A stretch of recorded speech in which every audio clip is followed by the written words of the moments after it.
It's Sunday, December 21st, and you've tuned into the People's Patriot Project. We got your 6 at 6. Right now, you're listening to WeP3 Radio, proudly produced in partnership with Reach Across America Radio. Together, we share a mission. Remember the fallen, honor those who have served, and teach the future generations the value of freedom. A freedom bought and paid for by the brave men and women who have worn our community and nation's uniform. Stay tuned for We Got Your 6 at 6. Now playing on WeP3 Radio, Johnny Cole Murdoch, Heart Sunk Low.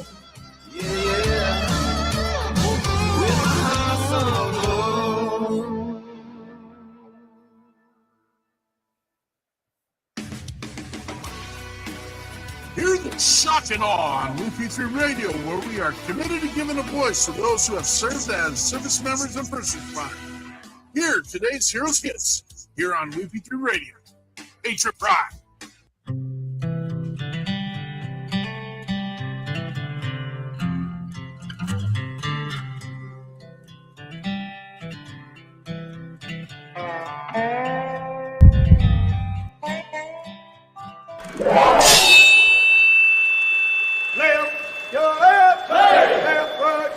You got it!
Trucker. Doctors, roll out.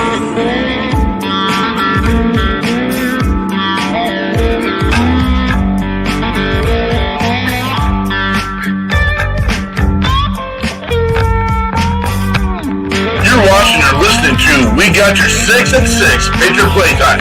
We the people, the People's Patriot Project.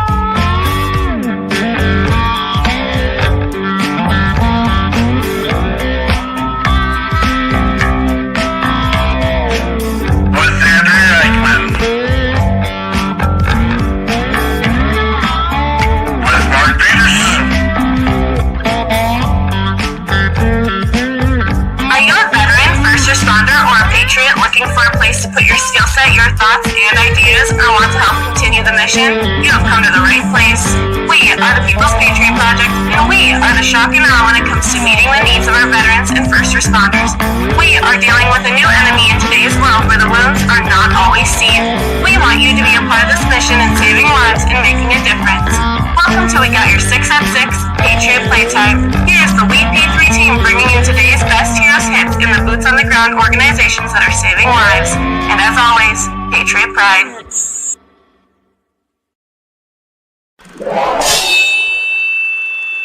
Left, your left, left, right, your left. You got it!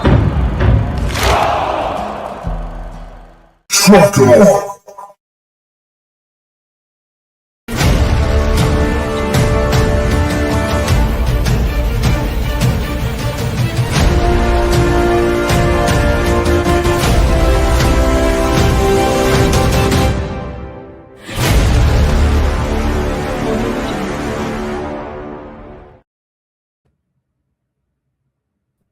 Oops, there we go. Good evening. This is Andrea Eichmann.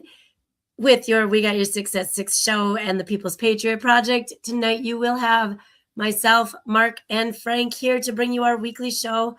Every week we have a guest and we bring an artist along as well. And then we share the good and sometimes not so good things that are going on in our world. This week, we have a couple of awesome people. We've got Margo LaPointe with Military Kids Retreats, and we have David Brown of David and the Dirty Sinners. We cannot wait to learn some more about these two tonight. We also couldn't do this without the support of our amazing sponsors. We would like to thank Catch-22 with Derek Iozio. Derek was in here. I saw him watching. He's been sharing and liking and, all the good stuff. Catch-22 peer support is all about being there for you. So check them out. I know they have groups around the clock. We've had several of their other peer mentors right here on the show with us, and they are just one great, amazing, uplifting and supporting group. And then we would like to also thank Peggy and Bobby Krutzinger of, Operation Texas Strong, where they take your used RVs and they put a homeless vet in that RV.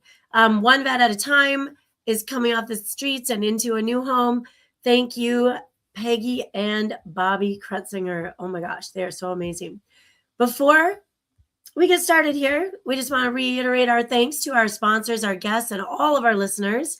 And then when you get a chance, step back for a minute and enjoy this version of the Star Spangled Banner with Dave Bray, USA.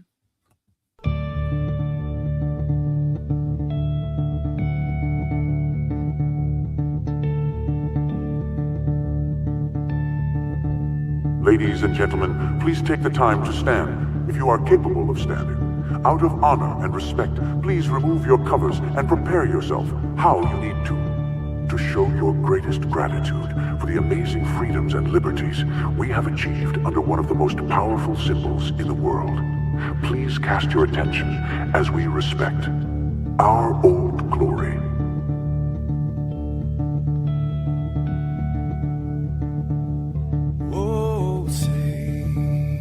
Can you see by the dawn's early light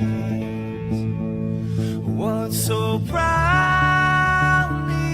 we hailed at the twilight's last gleaming, whose broad stripes and bright stars through the perilous fights, oh, the ramparts we watched were so gallantly streaming, and the rocket train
stand in the plane, the U.S. of A.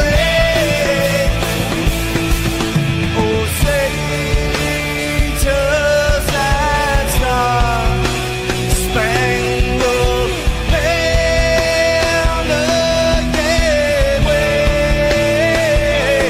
for the land of the free, and the home of the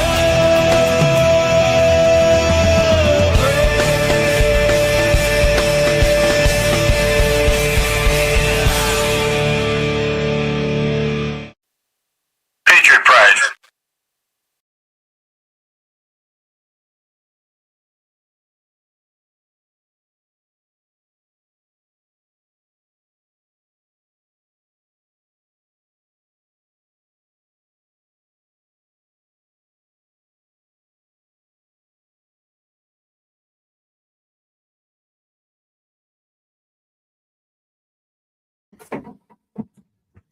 Good evening. Was that not amazing? What's up? Oh, you're muted. Oh my gosh. Let's grow. This is not the way it's supposed to work. Yeah, This is not it. This is wrong. You keep sticking me on the not pretty line. What's going You're on? the pretty line. You know that's I where thought just by being a girl that got me in the top row.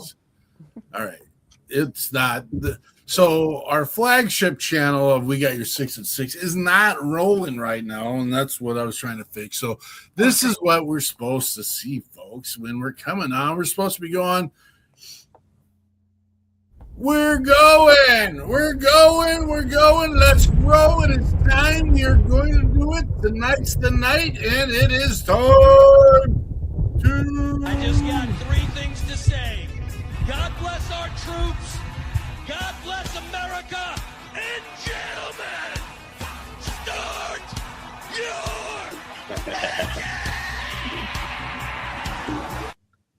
Yep. Here we are. It is Sunday, and it is 1800 Central Standard Time, and we are here for our weekly episode of We Got Your 6 at 6. Tonight, we are blessed by two amazing patriots out there that decided to come and do a little tomfoolery on a Sunday night. That's not them, but this is them. This is David Brown and David and the Dirty Sinners and Margo LaPointe, who here's the deal. Time and time again, we have this conversation about people that have served. They've served, A, military, B, first responder. They come out and then they don't know when to quit, stop, or even slow down. And they have their fingers in everything. And that is that young lady up there, Miss Margo LaPointe. She does everything. We will hear more about Margo in a minute. Right now, you have one of these close to you or near you. And you might be watching the show on it. But this is our Check Your Six moment of our show. And in our Check Our Six, this is where we put our listeners and our people to work. Even the people that are on screen right now, you're using your camera, which I don't think you are, your phone for the broadcast. But what we need you to do is, first of all, do a personal assessment. We've been out battling. We've been doing our thing. Maybe not on the front line, but we've been doing our thing. First responders and veterans and those that are enlisted and family members. You got to do this assessment. You got to check yourself. You've been in battle. You've been dealing with the stuff. You've been dealing with the things that some of us didn't sign up for, and that's okay. We'll get through it. We'll get through it together. That's the second part of this. But first one, if you're not okay, 911-988. Call the People's Patriot Project. Have you guys heard that Top Dog Law commercials that are everywhere right now? I don't know if that's anywhere else but other than Minnesota. But Top Dog Law, we're going to have to make that for us as well. We P3, call us. You need to get your head straight and we'll figure it out together. All right. If you're good to go, I need you to take just checking on you or just thinking about you or whatever you want to. You guys are capable mind and body people. You can figure this out. You're going to copy and paste that and send that to 6 people in your contact list today, right now. Do it, because that's how we are going to check our buddies. We're going to check our battles. We're going to check our friends. We're going to check our families. What I'd love for you to do is to do it every single day and go through your contact list. I've got people that reach out to me on a regular. I want to do a quick shout out to Scotty Frazier, another one of those rotten Texas musicians down south that he gets hold of me regularly. And it's just like, thanks, Scotty. I love hearing that, man. I'm only saying rotten musician from Texas because David Brown is from Texas. So that's the only reason why I'm doing that. Anyway, we love our Texas musicians. Love our Texas people, period. But that's our job right now. We're checking our 6. That was your job. I hope you did it. I hope you continue to do it. And again, I hope at some point I'm on that list so I get to do a little share back with you as well. So check your 6. Margo LaPointe. Hello, sir. Who the heck are you? What do you do? Tell us your mission. Tell us the things. Okay. Well, thank you for having me. This is exciting. I appreciate the invitation. So I'm up here in Boston, Massachusetts, and I am a civilian. I never served at all. I had, as many American families do, I had people that have served our nation who were very impactful in my life. I had a father-in-law that was a World War II Seabee, and I had someone else in my life that was a Sante Raider, which was pretty neat, but an ultimate quiet professional, Green Beret, who never spoke of his career to us in his, retirement. So really interesting, but I didn't seek out this world I'm in now. It recruited me. I started out as just a nonprofit executive, certified executive. So I sort of possess these skills and knowledge that are attractive to a lot of nonprofit organizations, especially in the veteran sector, right? So, or serve veterans or serve military. So I was actually the founder of a private school with a purpose to address really youth suicide, because that is the leading cause of death for America's youth, and military kids are higher risk than their civilian peers. So as I was running this model, we were having really great success here in Massachusetts. I was in DC and had a conversation with the director of the Defense Health Agency at the time, Lieutenant General Ron Place, who shared this demand they had after COVID of getting military kids access to mental health support. And I said, well, I'm doing that type of work in my school model. What if I take the same recipe, different ingredients, and design a retreat program specifically for the military kid?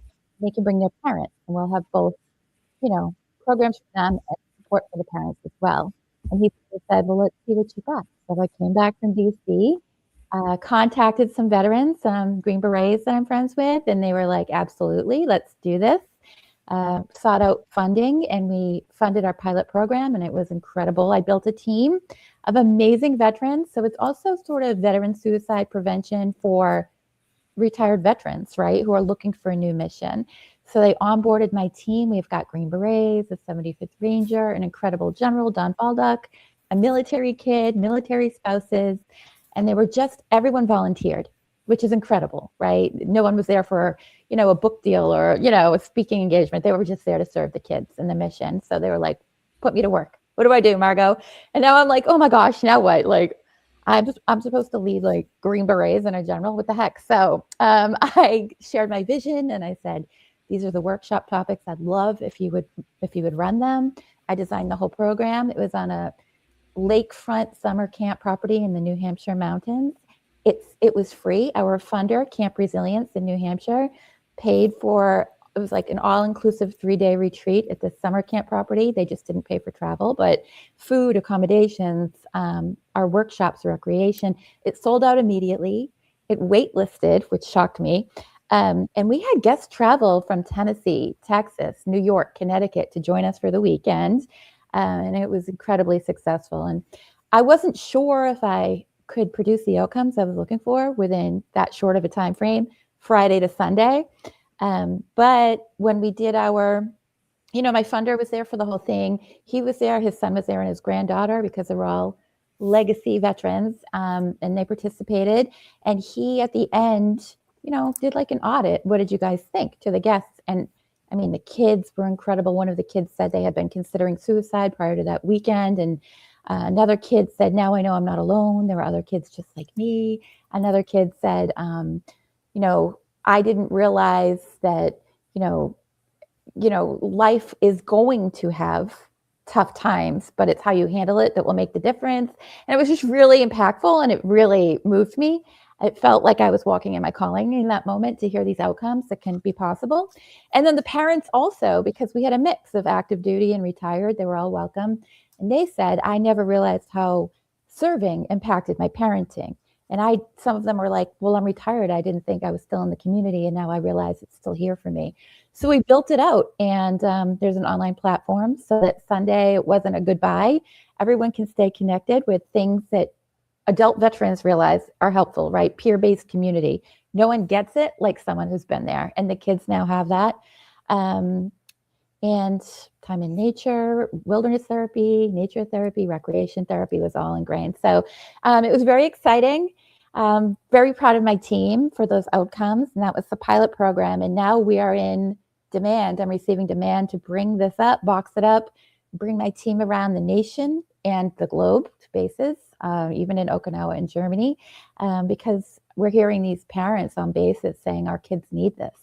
It's ages 11 and above. And actually very humbled to share that the Vice Chief of Naval Operations has interest in the program because he understands the need. He himself lost his son to this. So he understands the demand out there. And right now, out of everything I've seen State of the Regiment, I've seen State of the Marine Corps, and State of the Navy. And I would say Navy is at the forefront of addressing mental health.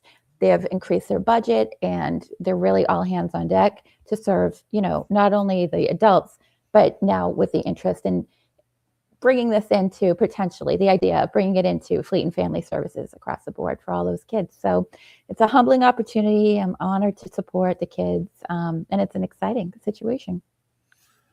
I'm in awe. I come from the world of education, and again, being a first responder and a former service member, once a server, always a server, in my opinion, but not realizing the pieces that the adults bring into the room when kids are there.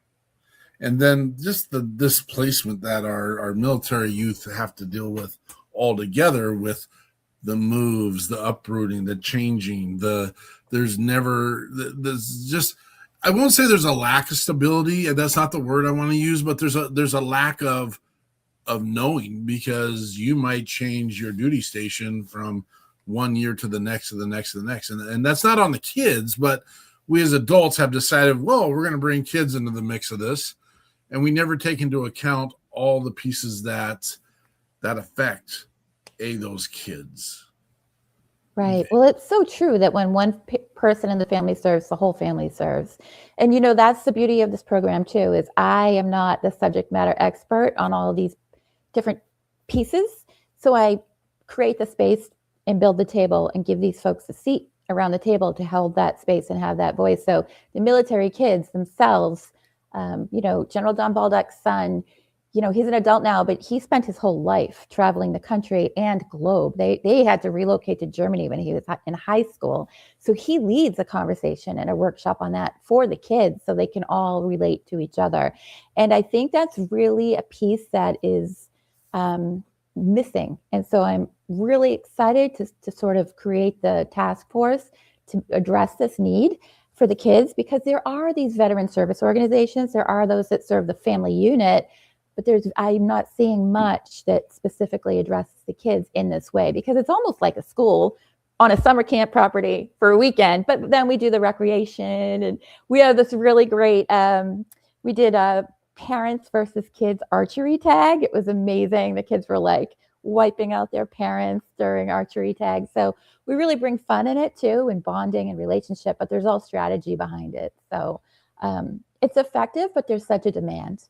That's such an amazing niche that again, like you said, it has not globally at one point even been recognized, and now you're seeing it's starting to grab a little friction and starting to move. And thanks for being there, knowing that that's a piece that exists, and just the nuance of mental health as a whole in all of our armed forces, and again we do first responders as well, is starting to grab a little bit harder and starting to say, hey, happy heroes are going to make happy communities and happy regiments and happy bases. If you take care of them, they will. But we got to fix some of the pieces. And I mean, the word's not fix. I hate using the word fix. Support. The supports need to be there.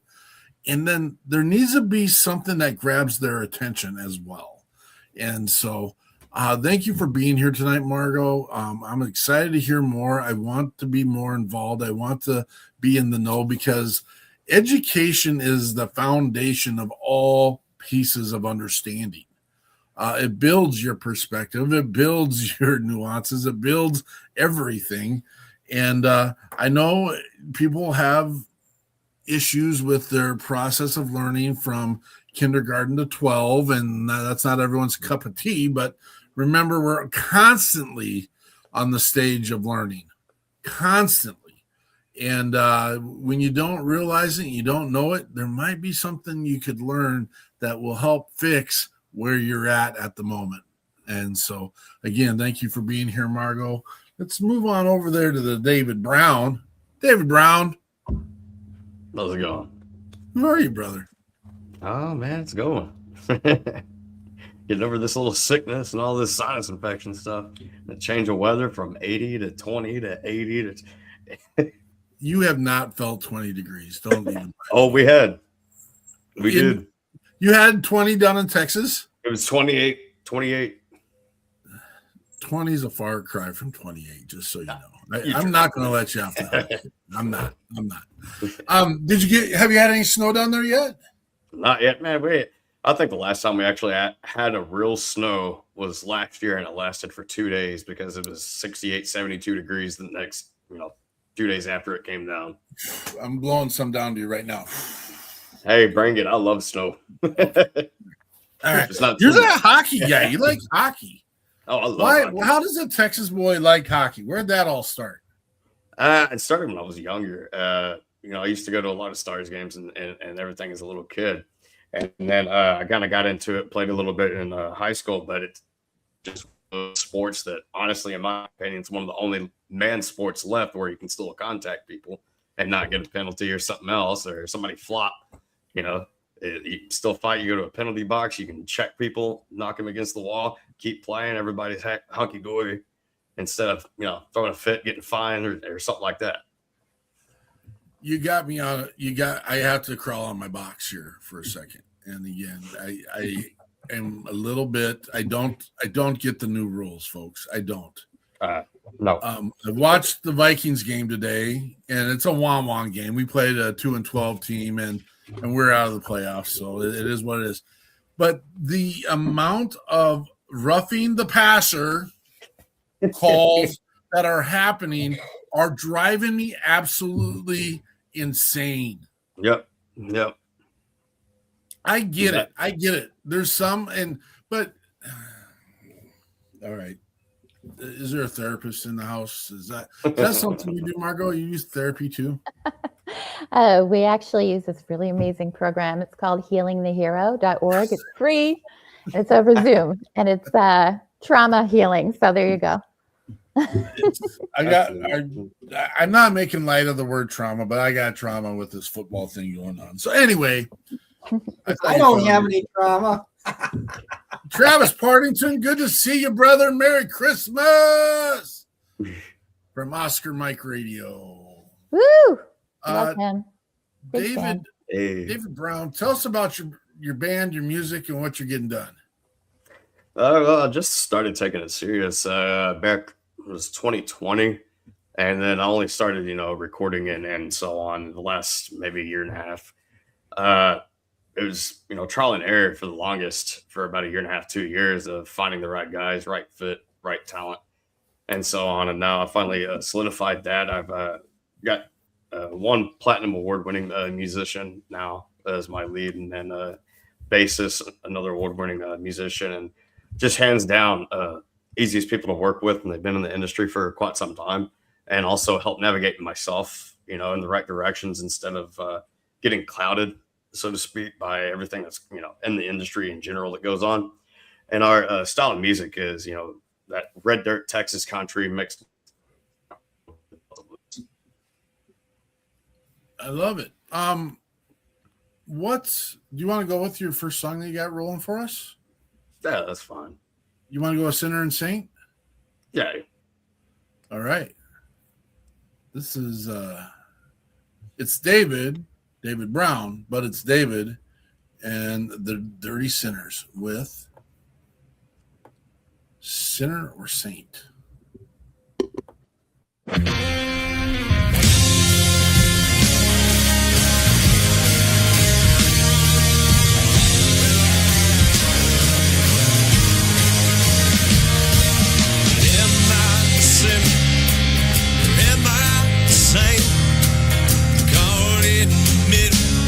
Just a breath away from pain. Whiskey burns like fire in my soul. Each shot is like a whisper telling me to let go.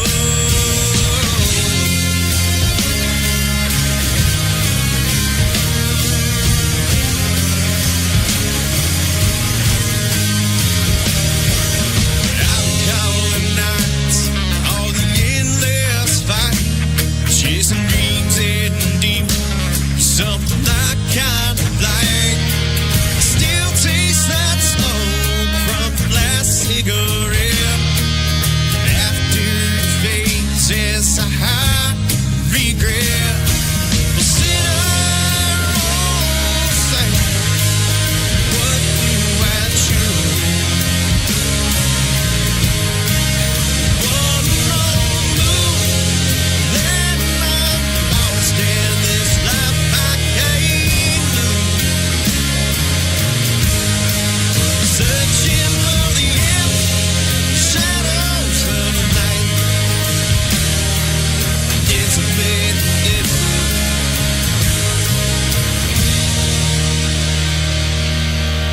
Holding on for dear life.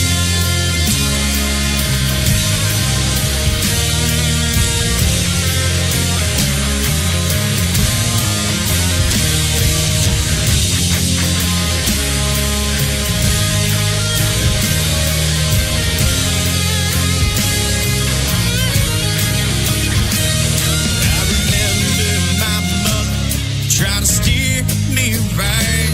She said, son, do your best. Look for light. The weight of my battles bringing me down. Every move I take, it's like a round trip to hell. Sinner, say, what do I choose? One wrong move, then I'm lost in this life I can't lose. Searching for the empty shadows of the night. I'm a little bit different. Holding on for dear life.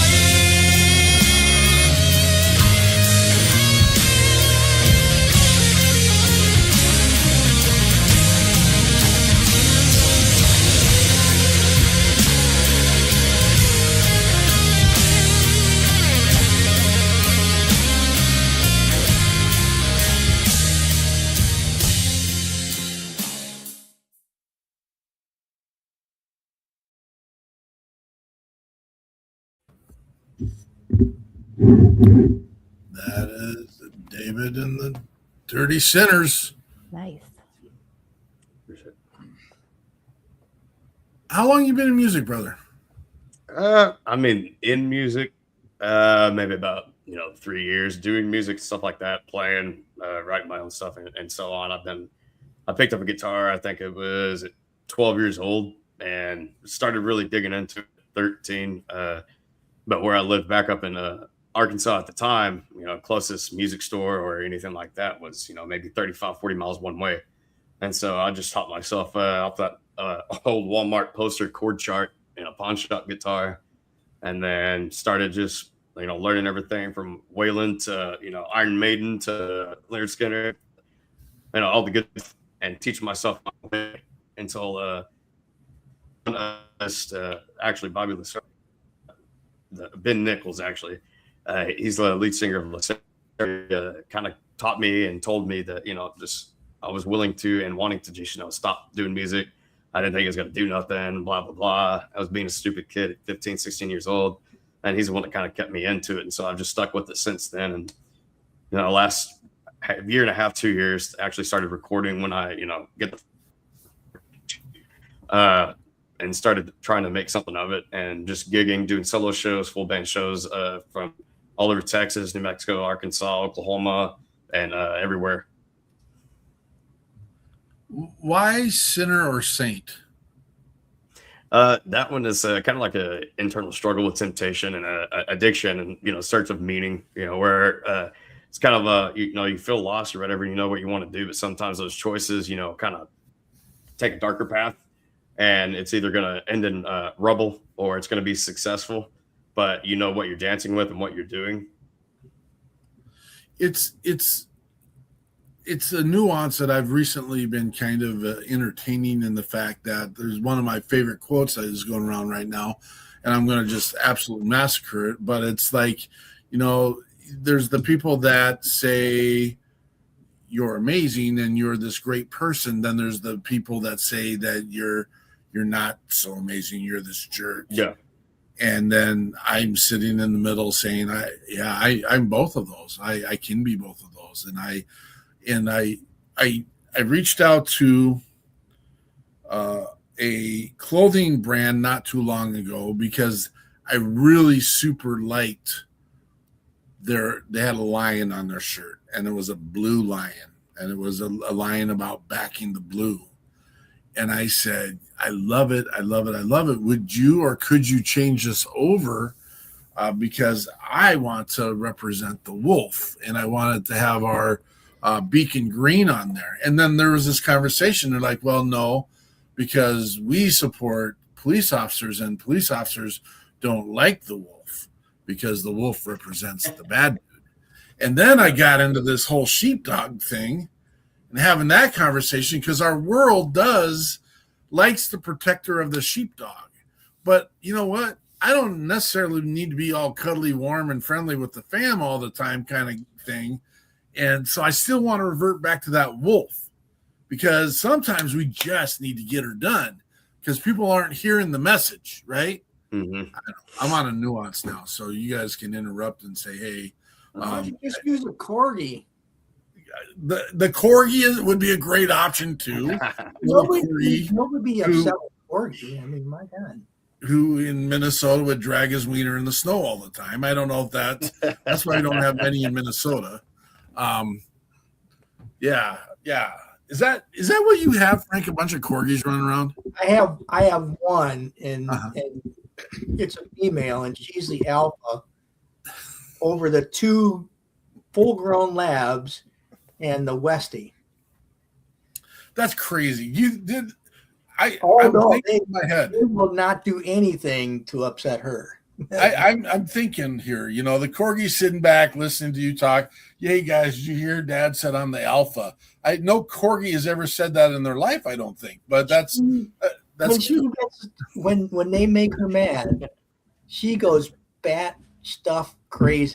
Well, she just is all teeth and gnarling, and she's at the right height to catch anything hanging. Oh, that's for sure. Yeah. What do you think about this conversation, Margo? Where's this fit?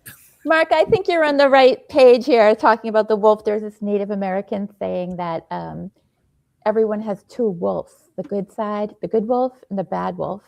And the question, it's like a legend that you can look it up for the actual quote, right? And the boy asks, well, which one wins, right? Which wolf wins inside of you?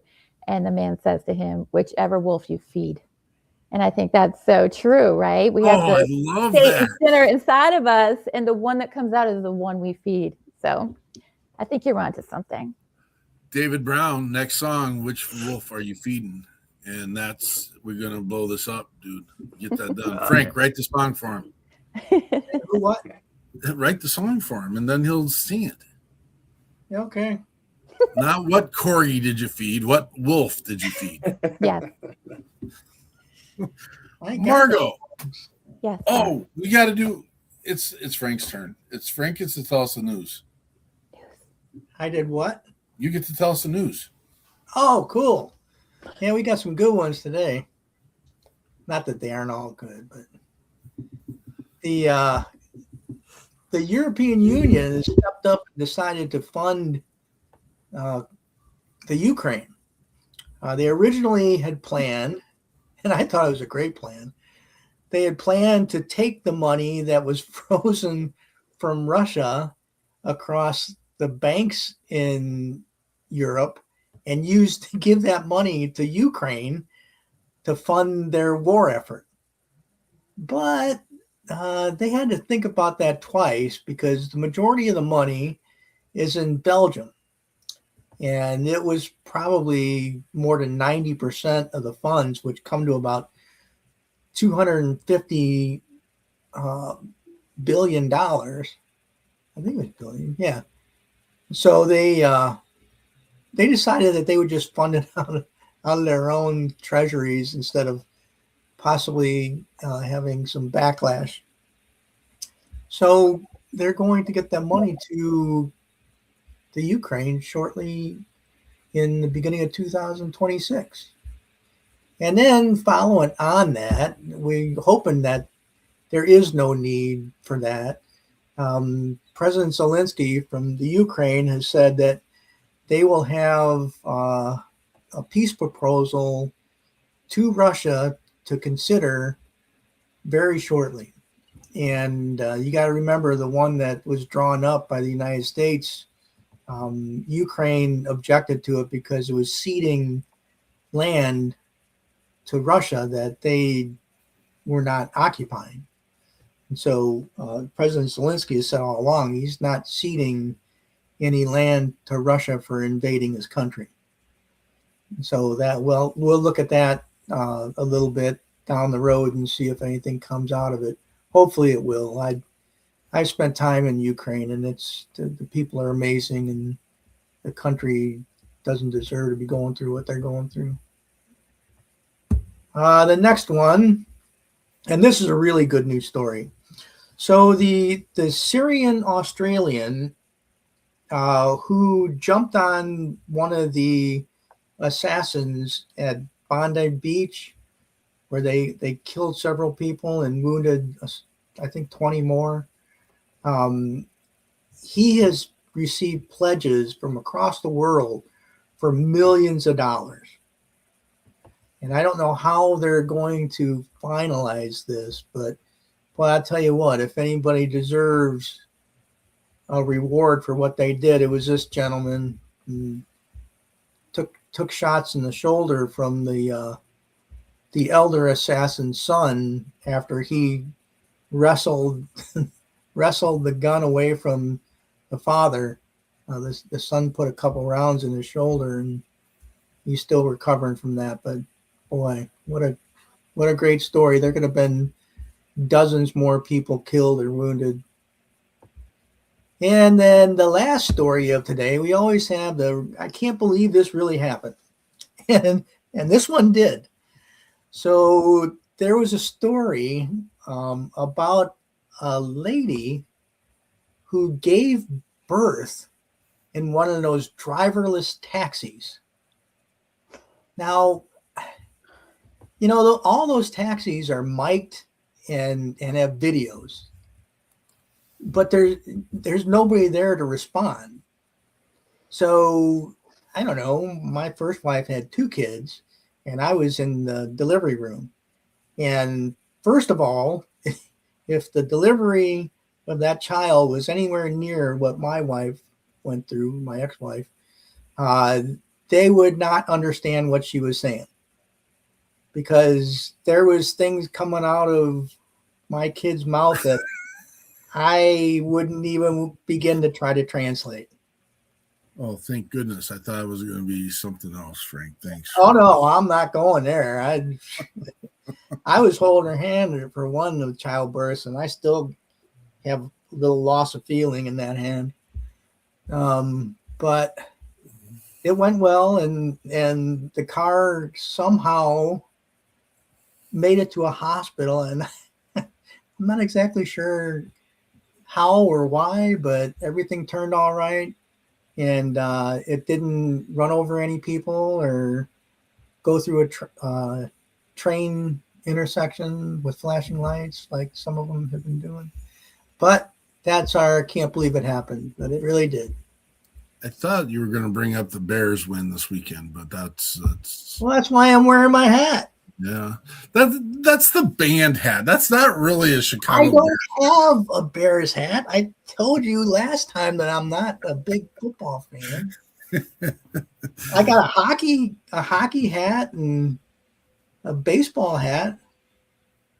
So if Chicago had a rugby team, I'd have a Chicago rugby hat. Hey, yeah, rugby. Yeah. There we go. See, There's a like sport. sports. You don't have to worry about rules. Exactly. So I got to go over to the former Soviet in college, after college, and I got to go over there to teach them how to play football, American football. And I still have the posters for American football, but I can't say all, but most communities has a rugby organization in Russia and Europe and all that. And they actually have these weird little camps that are walking camps where they actually have groomed walking track, and then a stadium, which I didn't quite understand the stadium for walking, but it is what it is. But we would play and bring youth into, at the time I was still in the military as well, but I got to do this as an ambassador project, and which was weird because communism had just fallen, and they're being part of a headquarters battery. They had a lot of concerns with me being in that space. Not a big deal, but we did a lot of we would teach the rugby team to play American football, but then we would play them American football, but then we'd also play them in a rugby game. Oh my goodness. Is that another level of crazy? Do you ever see those where they wear the helmets? Yeah, so not very many of them do it. You know why they wear those? Scrum half likes to wear them all the time. You know why they wear them? They get their ears pulled off. So and their ears stepped on, cleats, everything. Their ears don't get pulled off by hands and teeth and stuff. They have 3/4 inch stainless steel cleats on the bottom of their shoes that they actually sharpen. Because they know they're, so you will see them come running into a pile with their foot up in the air, and you're going to catch that in the noggin. And none of them have pretty faces. I want to tell you that right now. That is another. Now, I had the time of my life doing it. Don't get me wrong. It was my jam. But you know what position I played in rugby? What? This really exists. I'm not making this up. It's not a joke.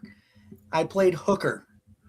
Yeah, fitting. That makes a lot of sense. That makes a lot of sense. I was in the middle of the scrum, and I'd get propped up on, and that's what the guys are called next to me, props. Mm-hmm. And I'd be leaning on them with my arm over their backs, and I couldn't touch the ground until they got down. Yeah. I was supposed to kick the ball back to my side when it came right. through. And they build the tower. You build the tower and you lift the guy up and yeah. And then when we kicked the ball to one side or the other and the scrum collapsed and people were biting and pinching and gouging and ripping hair. I tried to crawl out. Well, there was one piece that they did not understand, and that was the punt or the kickoff, because that's a live ball no matter what in rugby. Yep. So they think they can just go down there and the guy that's catching the ball, because if you get there first, you get to have the ball. So they couldn't figure that one. It was good. It was a great experience, great time. It was just because you guys brought it up, I had to do it. But we got to get back to Margo. We got to listen to Margo. Hi. But I want to know one thing, because we are a short few days away from another holiday. And during this time in this holiday, most people like to indulge and maybe overindulge in snacks and treats and things. What is your favorite snack or treat during this time, Margo? Well, I mean, I'm in Boston, so I'm a Dunks girl, right? Dunkin' Donuts. So it's the Christmas flavors come out, the peppermint mocha. So that's my daily thing. I love coffee. But this time of year, I had a mother-in-law she had 10 children. My kids have over 100 grandchildren because of their grandparents.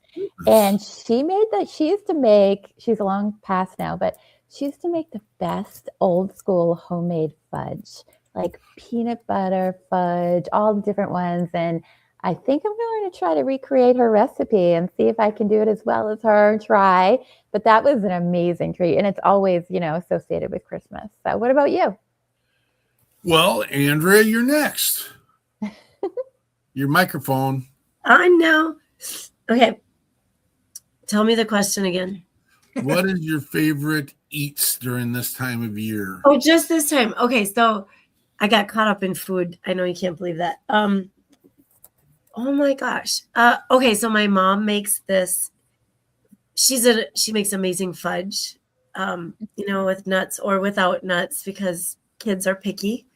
But she makes this cherry chocolate peanut butter thing that is like a Bing bar, if you've ever had a Bing bar, but you can't find those everywhere. So it's like a homemade Bing bar where the bottom is just kind of sugar and cherry chips. I think evaporated milk. And then the top is peanut butter, and it's like peanut butter fudge kind of with nuts. It's amazing. That's like the treat. Everything else is good. Love it. David, what do you got, brother? Well, I saw Frank eating one of them earlier. So the little Christmas tree Debbie cakes, favorite little snacks, man. But I can't find the chocolate ones here to save my life. That, and then, Thanksgiving, and then also Christmas, sweet potato pie all day long. That and sweet potato casserole. What was that last one? Sweet potato casserole. Okay. Marshmallows toasted on top, fire charred. Fair enough. Yep. Frank. Well, I go back to my roots. Oh, you're going to pick Malort. Well, I was going to get there. Yeah, you spoiled it. My grandmother always used to make Polish cookies, kolaczkis, and then we would always have kruszczyki. And that's kind of like a bland thing, and it's got powdered sugar on it, but man, there must have been some rough times when you had to eat that for a holiday. And then, thank you. Sorry. Wash it down with Malort. Did you really do that? I did once, and that was my one and only time, and I will never drink that rock gut garbage again. Have any of you on the panel tried Malort before? Tough time. Yeah. So, Margo, it's made with wormwood. Gross. And it's called the Chicago handshake or the Midwest handshake. Chicago's famous for it, but it's made by only one company, Jepson's. And I wonder why. I want them to be a sponsor to this show. I am going to be buying a bottle of it this week because there's some people. The thing. I know, but I there's some people I don't like very much, so I want to just watch them drink it. That's I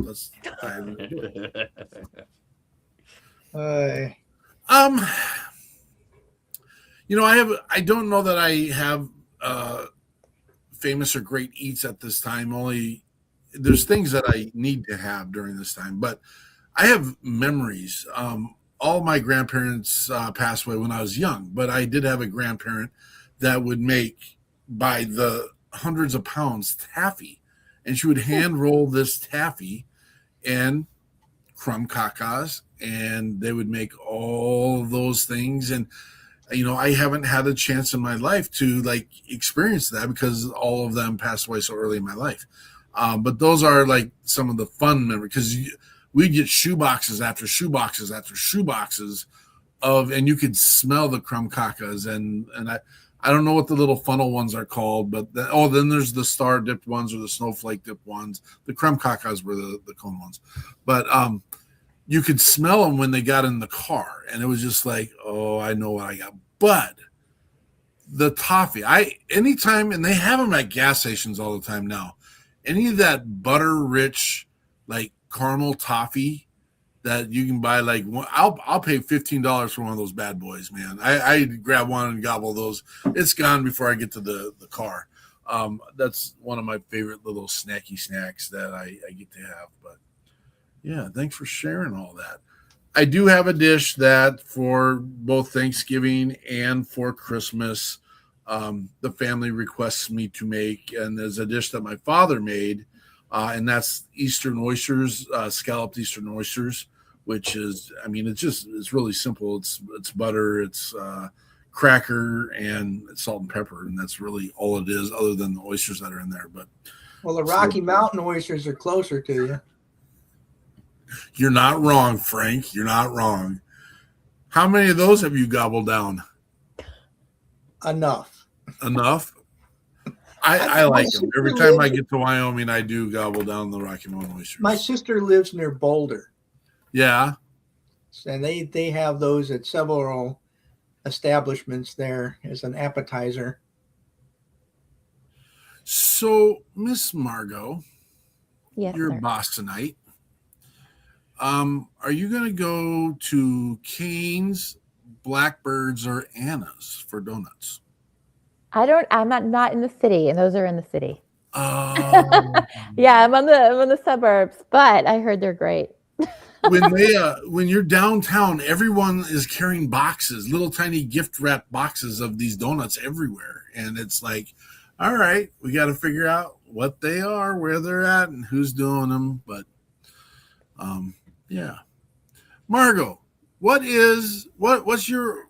you working on right now? You kind of led into it already, but we're growing. Tell us more. Actually, right now, I'm working on something very exciting. I've joined the team of an MIA POW recovery expedition team. It's a veteran suicide prevention model where retired veterans are offered the opportunity to join the team. They receive professional training, peer-based community, and then a new mission to deploy around to conflict areas around the world, seeking to recover the MIA, because there are 81,000 remaining missing in action to this day, and 38,000 are deemed recoverable. And what's interesting is that this group is called toursofduty.org. They're all volunteers. They are currently now the only American team deploying boots on the ground in the Vietnam War theater, looking for the MIAs and POWs that have never returned home, because the DPAA just announced in November the cancellation of American JFAs to the Vietnam War theater from 10/20/25 to 12/20/25. So we're the only team doing it, which is surprising and remarkable. So for me, it's very special, because someone that was very impactful in my life growing up was a Sante Raider. So they were a special forces team that went in an attempt to rescue POWs. And I have great relationships with one of those POWs and several Raiders. So they've onboarded the team as well, the POW has, because he remembers, what it was like in those camps. And, not every POW made it home. And there are, special operators that were there, men who didn't exist on missions that never happened, that are still there and need to come home. So for me, it's very personal, but I'm honored to be part of it. And it's an incredible organization. So I had to share that with you today too. Absolutely. That's super exciting. I get scared when I ask my questions sometimes because people, I mean, so I'm going to share a story real quick. And this is one of our little theme stories we share is there's a little boy running up and down the beach and he's grabbing all these starfish that have ran up or washed up on the beach. And he's throwing them out and there's thousands of them everywhere. And there's this old man there and he's like, young man, what on earth are you doing? And he goes, I'm saving these starfish. He's like, there's so many of them, young man, you're never going to make a difference.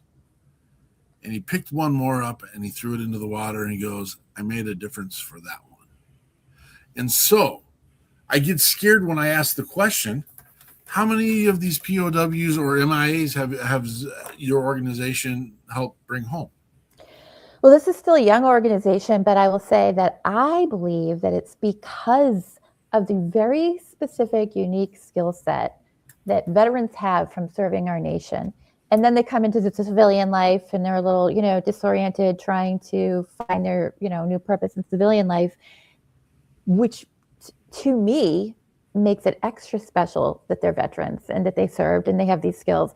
But I think it's that magic that those transferable skills that are the reason that Tours of Duty has been 100% successful on every one of their expeditions on the tasks that they were seeking on those visits, right? On those deployments. And here's an example. There were a couple of them guys on the team and they were in the middle of like a rice paddy, like nowhere, like in the middle of nowhere in the Vietnam War theater. And one of them stopped and they had the metal detectors and they had done all their research and they're looking in the site. And he stopped and he looked around and he thought, if I was here, deployed here, sniping, where would I be? And he saw a tree.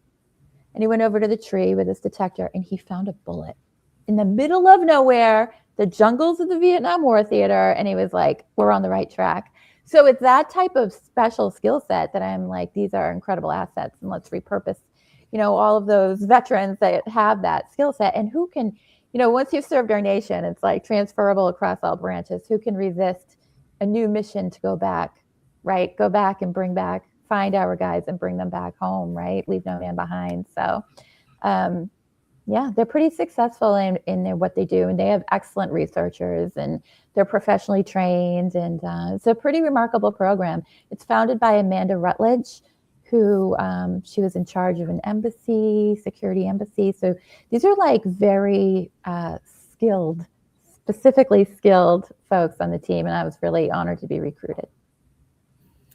That's super exciting stuff. And again, another mission that it needs to happen. It has to happen. And we do need to bring our brothers and sisters, mostly brothers in this particular moment in space and time. It's those combat arms back in the day. We need to get them all home. And so I love hearing that story. Yeah. David. And it does matter. I just want to say one more thing about your starfish story.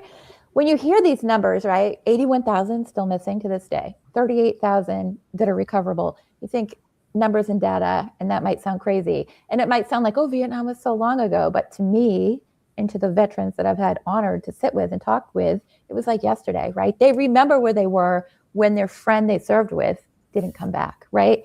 But there's a MACV-SOG Gold Star son who lives locally here. And his dad was a Green Beret, MACV-SOG, and he went MIA on a mission when his son was 2 years old.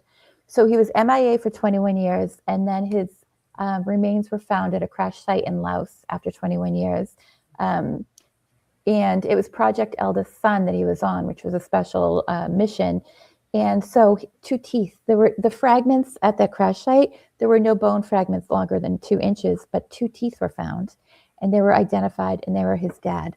So those remains were able to come home. He's buried now like in his hometown with honor, and the whole town has streets named after him and everything. And that one son, a Gold Star family, that forever changes their lives, forever. And the children that come up after them that they raise. So I'm honored to say that Richard Fitz is the MACV-SOG hero that went MIA and then KIA. And his son, Richard Fitz Jr., has joined the team at Tours of Duty. So, yes, it's the one starfish, and those are the ones we want to help. It warms my heart to know that that's happening. And you know what?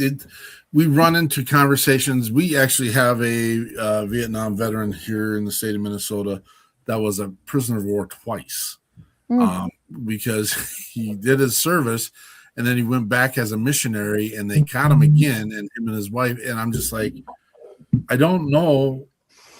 You're a way bolder person than I would have ever been, to be honest with you. I mean, I wouldn't put myself in that situation. I wouldn't. If I'd gone through it once, I would not have gone through it another time. But bless his heart, and he's got his story out for us to. In a book form as well, and love having him around when he's around. But then our heart goes out to Vietnam veterans as a whole. It's our closest conflict where it was different. It was, and our country was not in favor. Now you can have that argument in all conflict with American conflicts, but my heart melts for our Vietnam veterans, and we don't have a whole lot of them around anymore. I mean, we're down to like just a small, minuscule amount of World War II veterans, which is a heartbreaker as well. And they're not making it to their trips overseas to France and Normandy. But I'm rambling at this point. But I'm rambling because you caught my heart on that one. So. Thank you for being part of that, Margo, and thank you for sharing that. And I'm excited to hear more about that in the future as well, because I want to see growth in that space. David Brown, you want to go there. You want to do it. You want to go live tonight, don't you? I'm ready. If we're down for it, let's do it. What's your band working on right now, brother? Right now, hopefully finances cooperating wise, we plan on recording our first EP and hopefully releasing it within the first hopefully 2 to 3 months of this coming year. And then from there, it's just booking shows and playing live shows, playing gigs, solo shows, acoustic shows, and filling up those dates. You should probably do a shout out to your band members right now. Oh yeah. My lead guitarist, John Wallace, he's actually used to be with Cody Jinks for his first 4 albums or so. And then I got Kirk Richardson on bass, and then Patrick on drums. And yeah, if you haven't heard Cody Jinks yet, go listen to him. I'm telling you, you'd love it. Solid music. It's nothing like that pop country, I call it tractor rap, that they have right now out. So if you want real music and everything, yeah, definitely listen to them and give us a follow. Go listen to our stuff, because right now, musicians need all the support they can get, especially with so many live music venues shutting down, mom and pop places shutting down, and being taken over by these corporate amphitheaters and stuff run by, corporations and ticketing corporations, and artists getting absolutely nothing. And then on streams, it's pointless now to really even put anything up. Spotify, stuff like that, you get 0.003 of a cent per stream. So you got to have multiple millions of streams before artists even see a penny of it, because it all goes back to these businesses and corporations. And if you don't go out and support live music, it's just going to die, especially with all this AI stuff going on. We love Cody Jinks. We thought for the longest time, and some of our research told us he was a veteran. Cody Jinks isn't a veteran, but he is a Patriot player. Oh, yeah. That is the direction we also want to go, because we do have WP3 Radio. That plays only veteran and first responder musicians. We have over 200 at this time. We're going to have David Brown and his band up there after today. I didn't get it all loaded up, and as soon as you guys get that album up, we'll make sure that's on the radio as well. And that doesn't, we pay a fee so we can pay the royalties, so it's all exciting, and we're looking to build a little bit more monetized process through that. But we never charge our veterans and our first responders to be part of that process, and it's exciting to hear their music on the radio, and we want to make sure that you have the chance to be there. What song are you going with next, brother?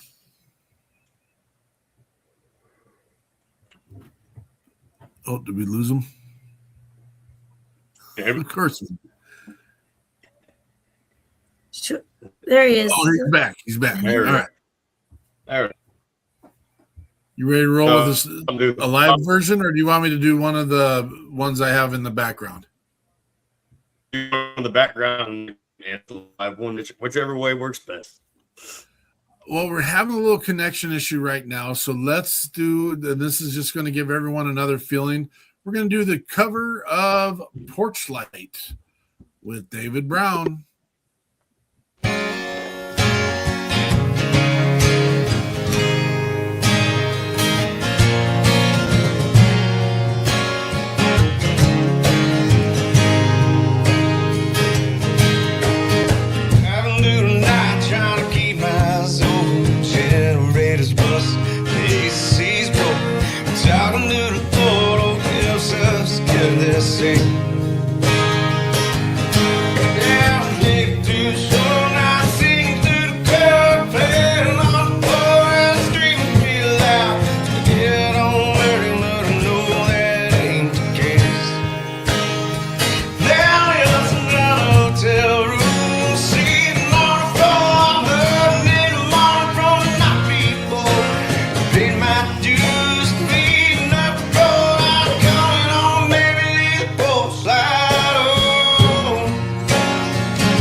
Now that is how you put your own stamp on a song. David and Dirty Sinners bringing that kind of performance. It just reminds you why live music is an experience like no other.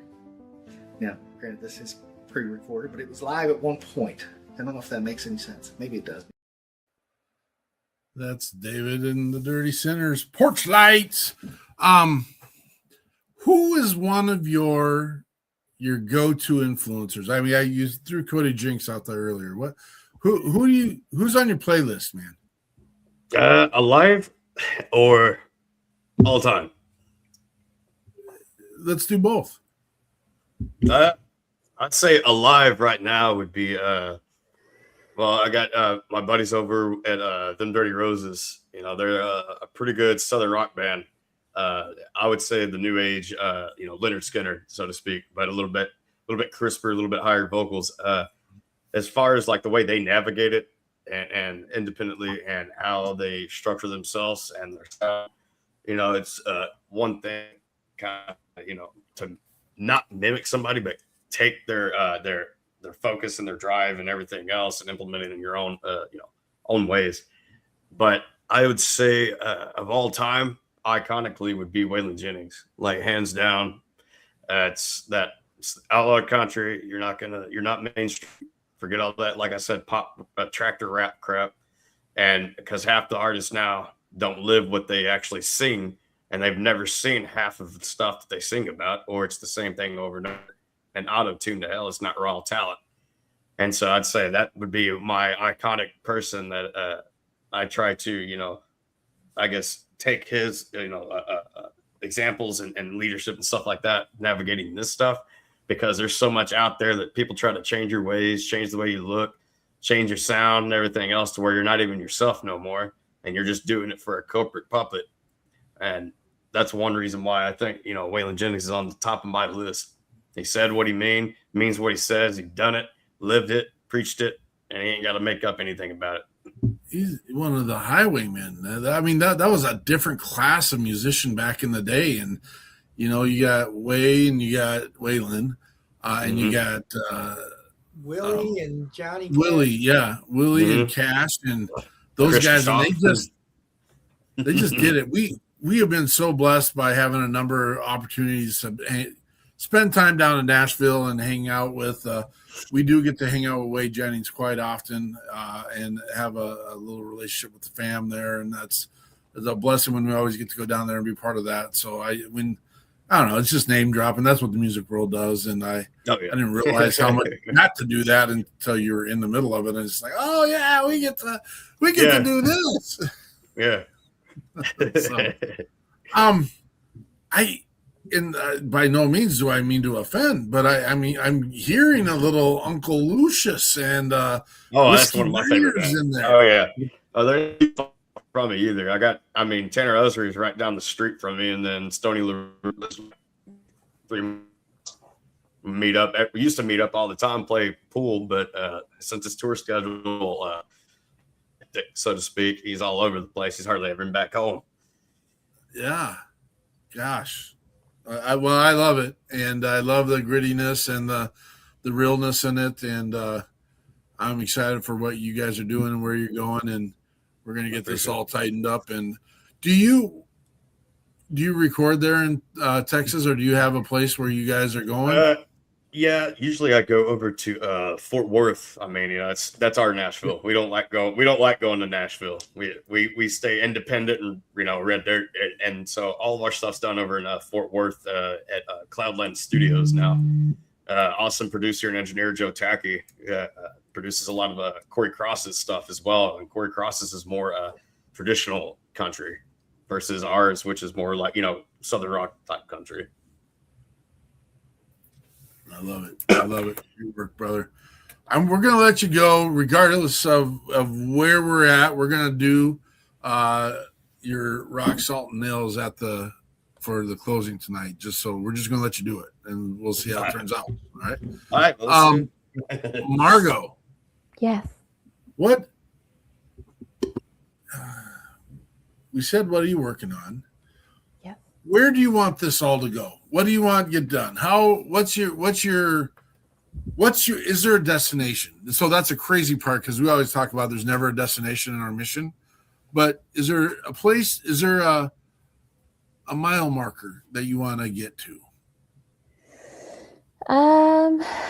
It's not that linear for me. It's sort of, I go where I seem to be, I get brought to go, right? So for me, in the nonprofit sector, I say it's like, nonprofit organizations strive to put themselves out of business. That's the big goal, right? Like there's always a problem that they want to solve.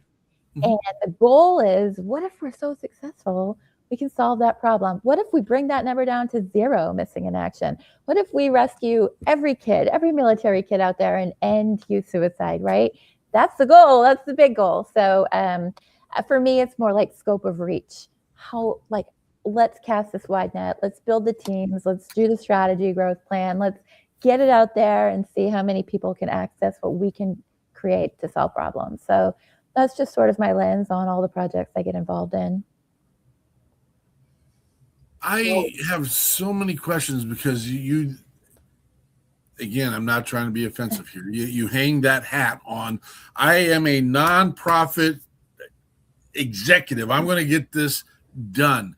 How do we get this done? Because I mean, you can argue Andrea and myself are nonprofit executives as well, but we are battling 86,000 organizations in our country that are just claiming veteran and or first responder. That's not the like 3.8 million organizations that say that they're helping people in general. There's 86,000 veterans. How do we, because I don't want to compete. I want to collaborate. I want to build, grow together. There's even those little video games where you got the one person pushing the wall and the other side takes them over. If we're all pushing that wall, we can push this thing down and get rid of all the bad dudes, and we can take care of all the good dudes and ladies. I mean, we're inclusive here, so we're taking care of everybody. But tell me. All right. So you're right in that there is a very high volume, especially of nonprofits, like in the sector total, but especially in the veteran service organization sector. And many, this is why I get recruited. Many of these nonprofits are, led by people who have a good heart and good intentions. However, they don't have the skill set that comes with a certified nonprofit executive, where you're learning the best practices that will keep you afloat, what you're doing right, what not to do, right? Not to get into trouble, which are all reflected on things like the IRS 990 documents that are public legal documents. And that's where you identify grifting and all the, things that can go wrong in an organization, unfortunately, is all too common, as we know, right?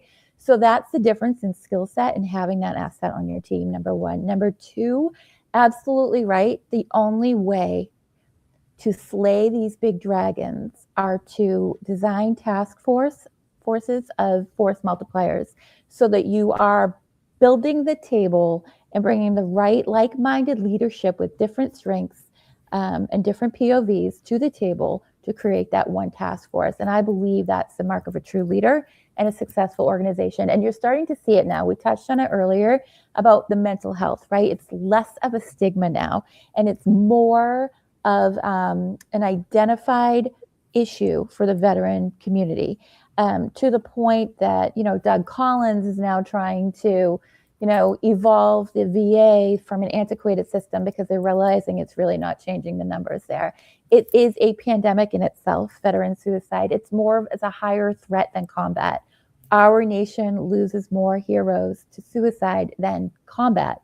You have to think about that. Like, that is serious.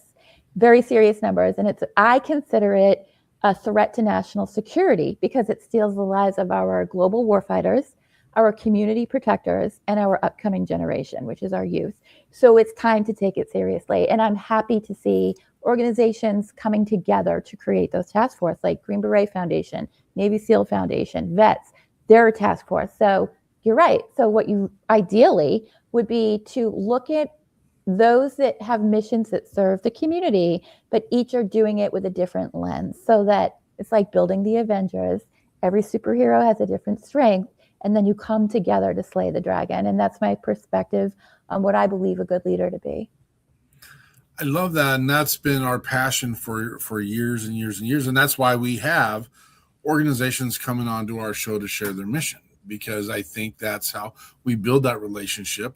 I think it's essential to build relationships and build a level of trust and drive this thing. What I have found, and again, I'm not pointing the finger at anyone in this space, or what I found, and this is where what wolf am I going to feed right now? I have found people are lazy, and their heart is good, and they get into it and they want to do it, and they're driving, but they don't get to feed themselves while they're doing all the work. And so then all of a sudden, the people that we bring in to help in, for example, the People's Patriot Project, we get them for 3 months, and then they're gone. They're done. They can't do any more work. And it's just like, the other part that really, and it's mind-blowing, is the number of people that get into the sector that are in it to their heart's amazing and it's good, but they're their skeletons aren't in their closet. Their skeletons are owning them. Their skeletons are hanging out of their pockets. It's not in the closet. And I'm just like, brother, sister, you got to work on you, man. We got to take care. And that is why we do our check your six, is you got to take care of you first. Because what's really hard for us as an organization is when we get one of those that come on that want to help, but now we're spending our resources specifically on that person, which isn't a bad thing. We're not complaining about it, but it's draining. It's like, it's a lot easier when we can walk beside and coach people through a process, get them the education they need, get them into the place where they need to, and then our goal is not to hand someone off, or is again a continued relationship. Not that Travis Partington is one of those folks, but we have a built relationship with Travis. He comes on, does a shout out, hey, we get all excited, and we've built that. We know Travis personally. We put our mitts and our paws on Travis Partington, sadly down in Nashville, and that's that this is a couple of years ago. My goodness, it is. Look how young and fuzzy we are. But yeah, and please speak to any of that if you want to. Sure. So I'm a big fan of Travis. I know him pretty well. We live in the same area. A big fan of Travis. He does a lot of amazing work, especially locally. And I would say that your point that folks get lazy, I'm not sure if I would agree with that. What I would say is that it's really important to understand a nonprofit is a business just as a for-profit is. The difference is that a for-profit has a product that they sell, and a nonprofit has a mission that they serve. The operations of the model, the business ops, the comms, the HR, the admin, the payroll, it's the same. Like, it's still a business, and people forget that because their heart's in the right place. They want to solve this purpose. And also, when we go through our own challenges and trauma, many of us, especially, in this specific space where you're talking about heroes, they want to turn around and help the person behind them get out, right? Get out of the suck, which is so critical. And it's like ingrained in our nature. So they think, well, I'll just go out and start one, right? And I'll create the solution, and that's what I'll do.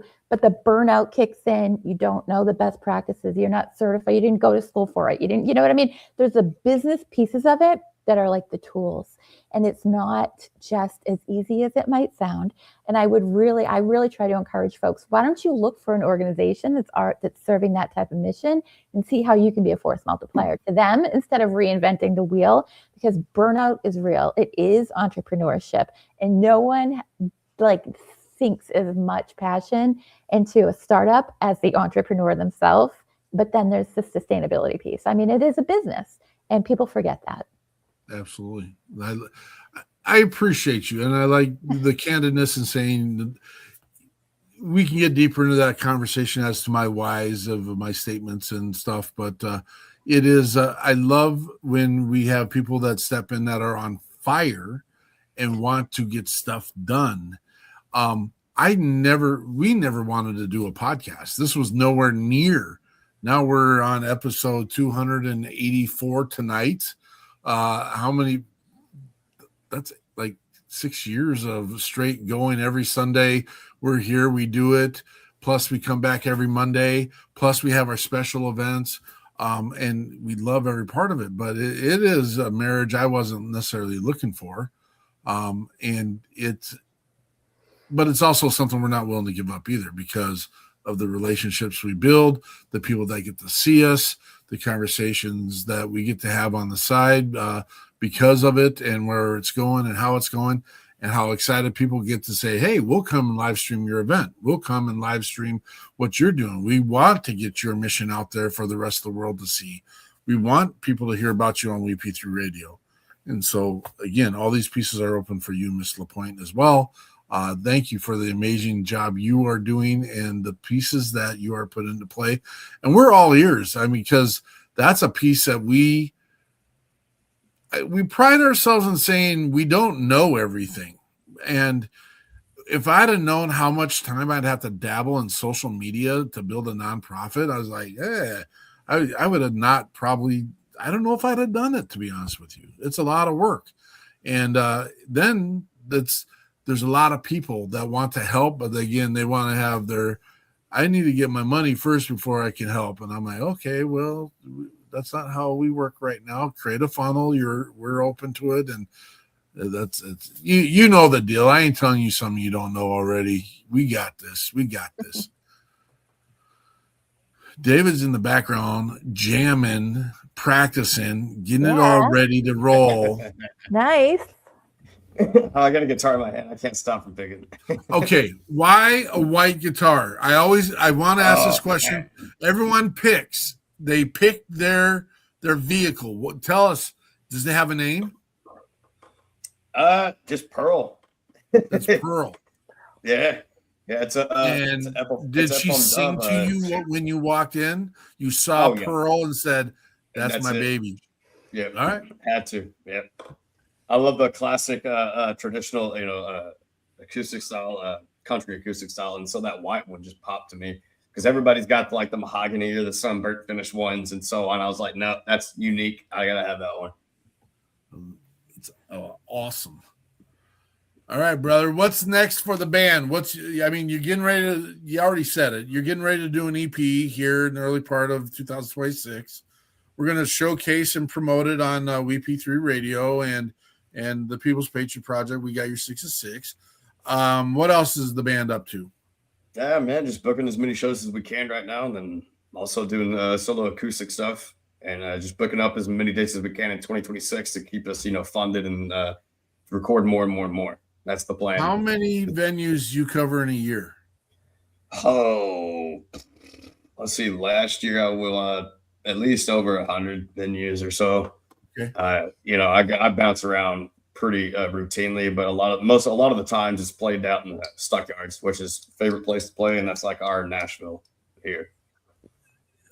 We had a great friend down there. He's no longer playing. I don't know why they fall off the face of the earth, but Adam Berry, have you heard of Adam Berry down there in that space? Yeah. Yeah. He's no longer playing right now. Hopefully he'll get up there and get on it. Picks in My Pocket, one of my favorite songs out there. You got to pick that one up, brother. Who do you get to open for? Anyone that we know? Probably not anybody y'all know. I've opened for a few bigger artists here.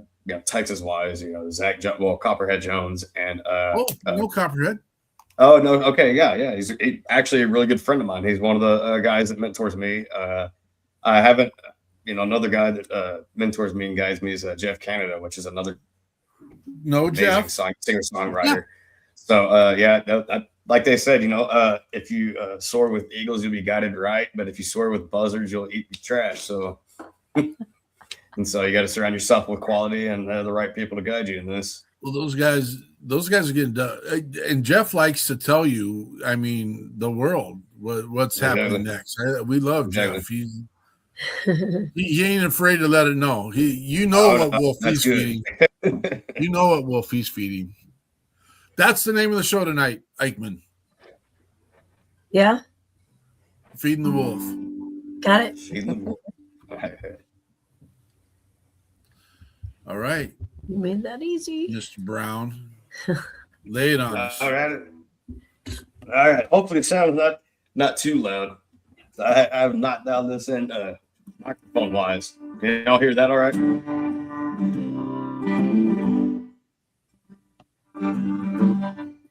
We'll cut everyone's mic and it'll make it better.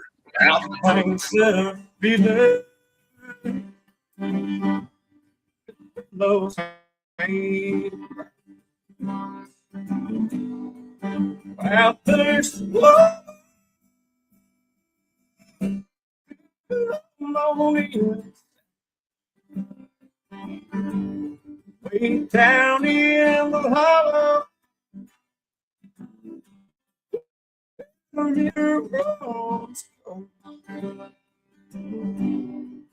Where I first saw into last you told out my home, my daddy. see your sweet face. Last I remember, time can't wait. Those letters you wrote me, you've written in shame. There's no that's your culture. You echoes my name.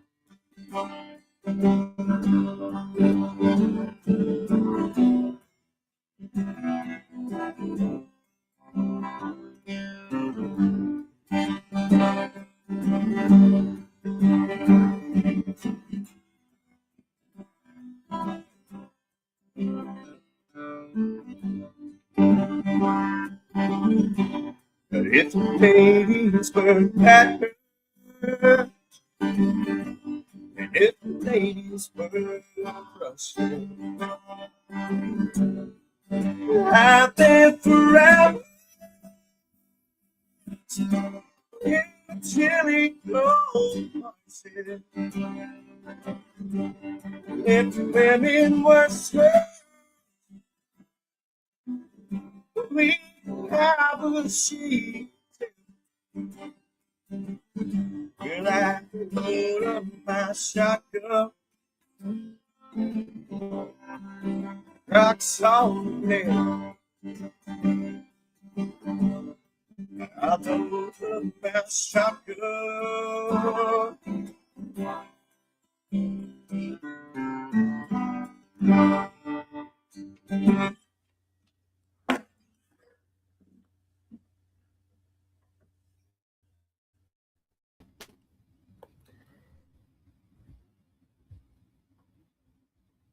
That was awesome. Oh, Appreciate it big time. oh, I thought maybe I was the only one with the mic on. I couldn't hear anybody else. That was. Uh-oh. Peterson's frozen. What are we going to do? Oh, there it is. Great job. That was awesome. I appreciate it. Absolutely. I am going to text.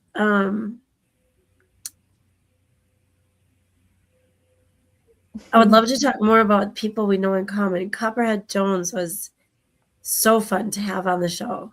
He's awesome. I actually missed him today. Actually, he was out in Fort Worth, and I was planning on going out there, but I started feeling horrible, and then everything else just went wrong, and so I was just like, man, I can't make it. I'll catch you after the holidays.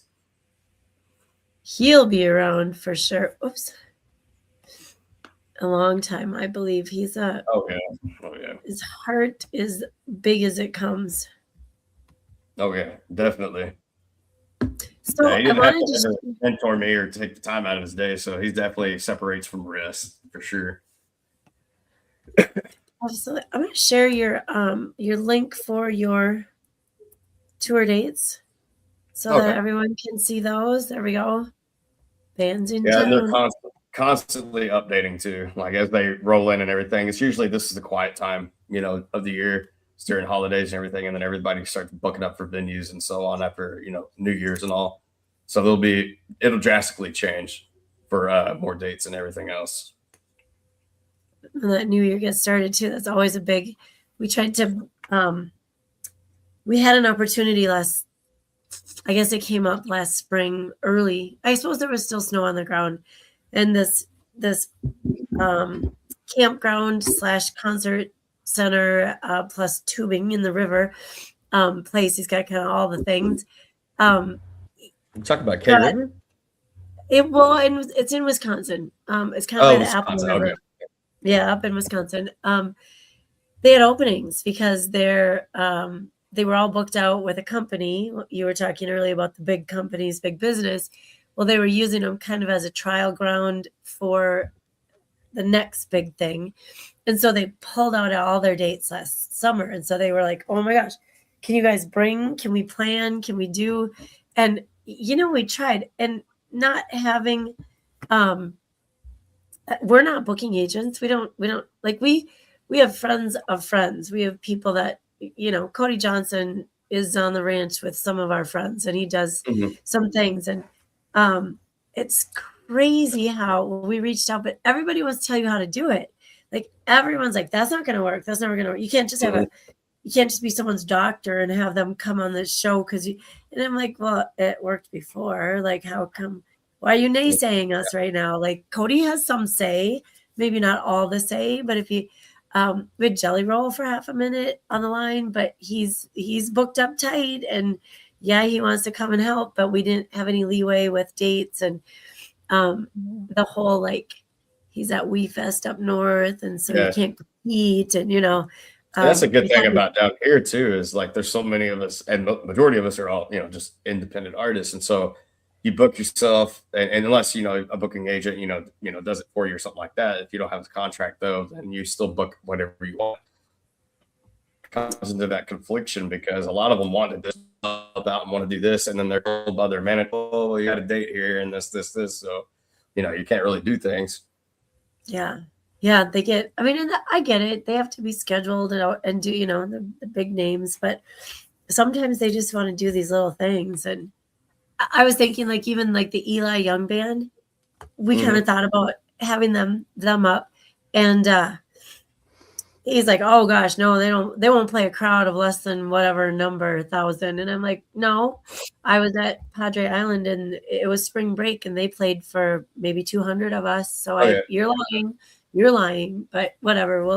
We'll figure it out. We still have some dates that we would like to do. Maybe not the whole summer. It gets to be a lot, but we then would like to take that opportunity. And this is why we love having our musicians on here, because then we like to invite, and Peterson's not here to share this. He has the plans in his head, but we would have 2 stages where we would rotate through, and we would have our veteran bands come up and be part of that celebration, and it would be great. It'll be great once we get it all put together. You can put up the authors, and then the authors.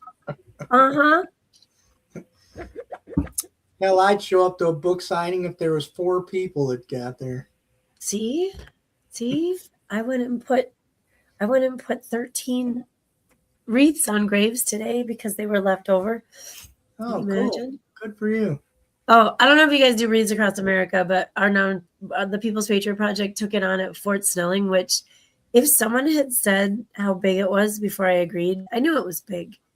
I didn't know there's almost 200,000 veterans buried there and another 70,000 with their families. And our Region 3 coordinators, who are amazing, they're like, oh, no, we'll help you. We'll walk you through it, because we came in like late in October. This was our 3rd year just last weekend, and they did, and it was amazing. But oh my gosh, I've never really organized 6,000 volunteers before, and I'm like, I don't even know what I'm doing. So what do you guys want to do? We'll figure it out as we're there. So we just did that last weekend, and oh my gosh, it was minus 10 degrees with wind chill of like minus 37, and so like half of our we usually have the Civil Air Patrol do the grave specific, and they get started early in the morning and they get them all done. Well, 220 of them couldn't come because their threshold for wind chill is like minus 21. So it was, I'm like, oh, well, guess we'll be doing this for a couple days this week. It's good that some of us are, you know, we don't work during the day. But anyway, so I just finished them up. I did a couple yesterday and a couple today. And some of them had blown away. Some were buried under the snow. And you guys, there are, you know, the headstones that are flat on the ground. Just imagine 6 to 8 inches of snow. Then it rained on top of that. And then there's leaves stuck on the bottom. Like, oh my gosh, I was on my knees today, just like picking away. Anyway, it's fun. I got chastised for saying it's fun, for saying go have fun. It should be fun. And yes, it should be very reverent and very thoughtful. But the fun, I believe, is in the feeling that you get for doing such an awesome thing. I think that's the fun. We were mistaken. Somebody had a little upset when they were told to have fun with their wreaths. And so we want to clarify. But anyway, that hangs over our head quite often at this time of year. Like, woof, we got it done. Peterson had to reset everything, and I will tell you, I didn't get to final thoughts. The gremlins got me. The gremlins? You froze right Yeah. up. You just had nothing to say after that awesome song. I was jabbering like a little kid. Yeah, it's probably the best thing you've said in months. I know It's going to be amazing. I bet it was just the best thing. I think that's the first time that's happened in 5 years. That's awesome. I'm happy. Maybe it's second time in 5 years. I think I remember it once. Well, anyway, so we can start our wrap up part here, and we usually let Frank start with. Well, hold on 1 second. We got to talk about Frank. We didn't do this. Oh, we did. We forgot. Yep, I didn't forget. I was waiting. What? Frank DeMith. This is a certificate of recognition for Mr. Frank DeMith, the author. It's under the Changemaker for Strategic Governance and Institutional Excellence in the United States, in recognition of exemplary leadership, innovation, and transformative contributions toward advancing United Nations Sustainable Development Goal 16, which is peace, justice, and strong institutions, presented on the 10th of December in global observance of Human Rights Day by the Icons of Change Global Secretariat on behalf of the International Council of Changemakers. Go, Frank. Good That was- job, Frank. He is an icon of change. And I love that it falls under the peacemakers. And I still have to pick up after the dogs. well, I mean, Hey. you like dogs. That is My humbling, wife will give me a pass. life changing. To get you a pass. Sorry. I'm going to make you feel bad right now, Frank. We have, I'm going to make you feel bad because this is one of the most exciting pieces of my life. We have a disabled vet here in Minnesota. Oh. He cannot travel anywhere other than on his Segway that was gifted to him for Segway vets. We love Mr. Matt Burr. Matty. Love him. He was an 18-year-old in Afghanistan, and he was 3 weeks into theater, and he was shot in the head while he was talking to his mother on social media in his compound, and he's never been the same. And he was, we usually do at least 5 or 6. He's gotten married and has a child now, and You the don't things see are him going so great. much. You don't get to see him very much. He got a lady now, so He moved to God's country too. Did you know? He did not move to Wyoming. He moved to Iowa. It's God's country. West Virginia. Anyway,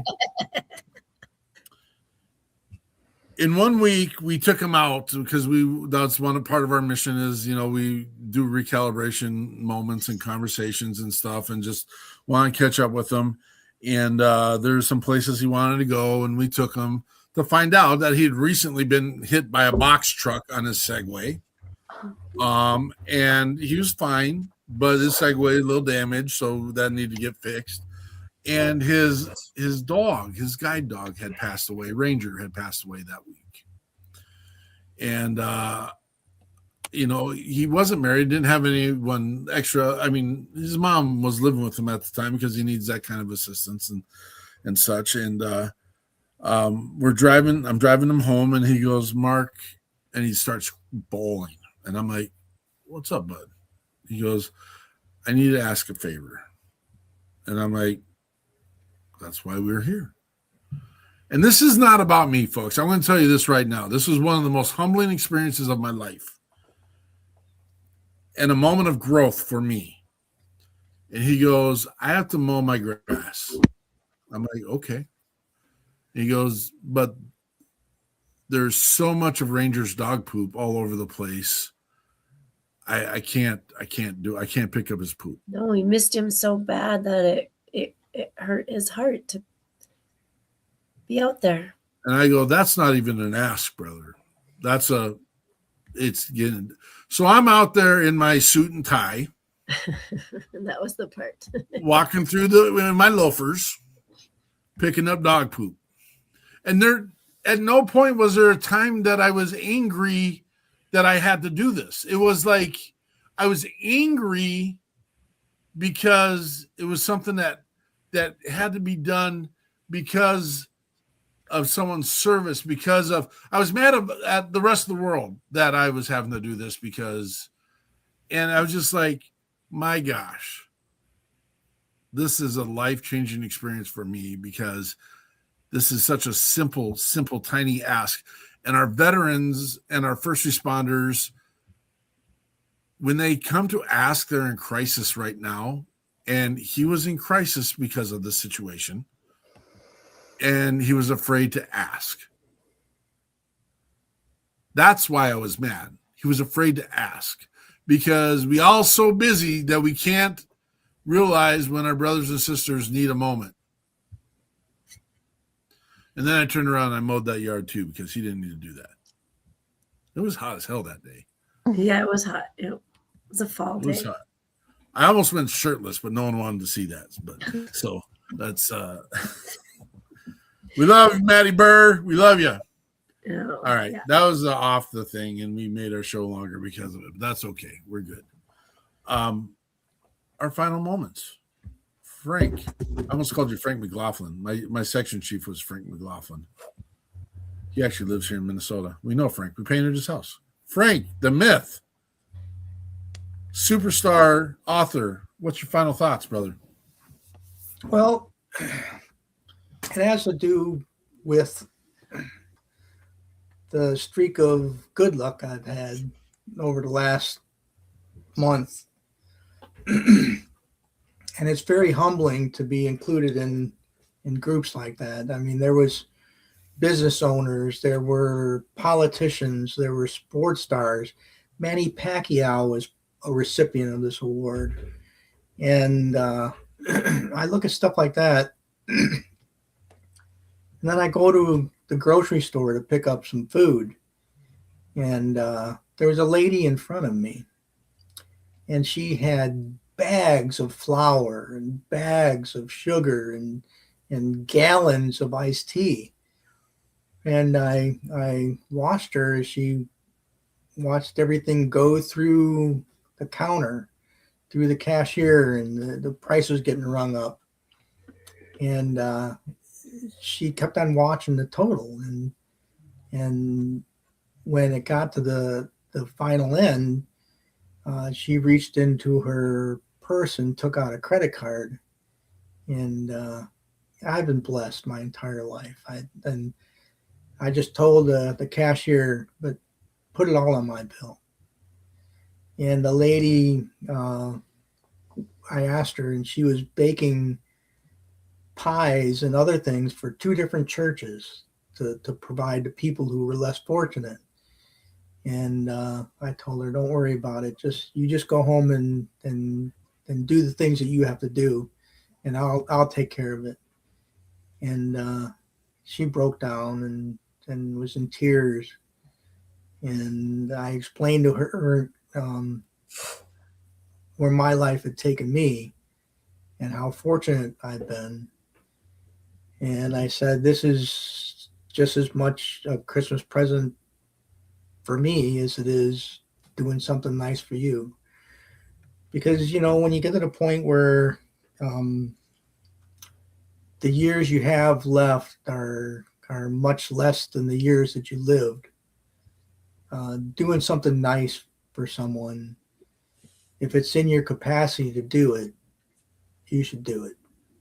Because I normally like to do stuff anonymously.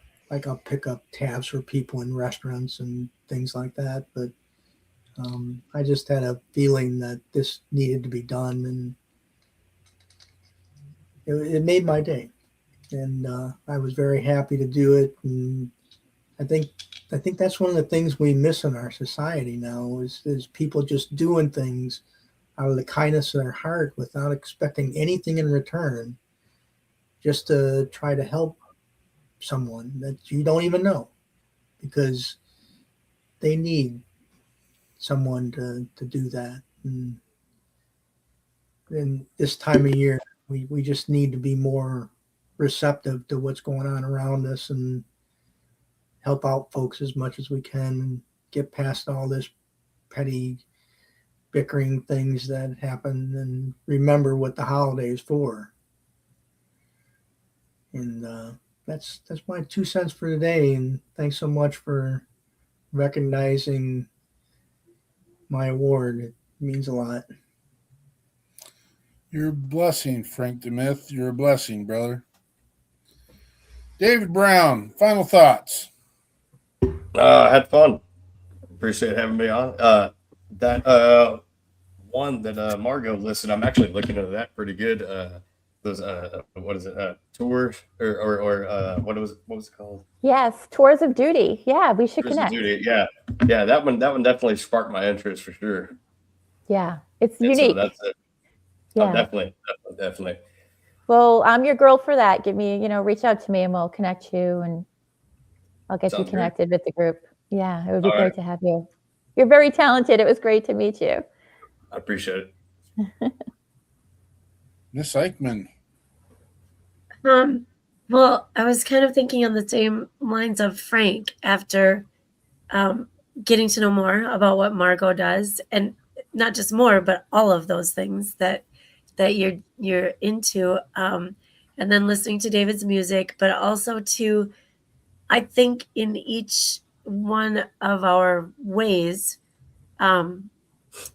sticking to what's real and what's the foundation of each thing that we do. I mean, Frank is an author and he bases his books on things that he's known, done, and experienced. David makes music based on what he's known, done, and experienced. And Margo is just the heart. I did not serve either. And I know that heart that you, I think that's why we do this. I meet people occasionally that have their nonprofits that haven't served, or I meet people that's the first thing they ask when you say you have a nonprofit. Oh, did you serve? And then I'm like, well, I know I'm not going to meet your criteria, but I have the heart to want to be here because I respect that.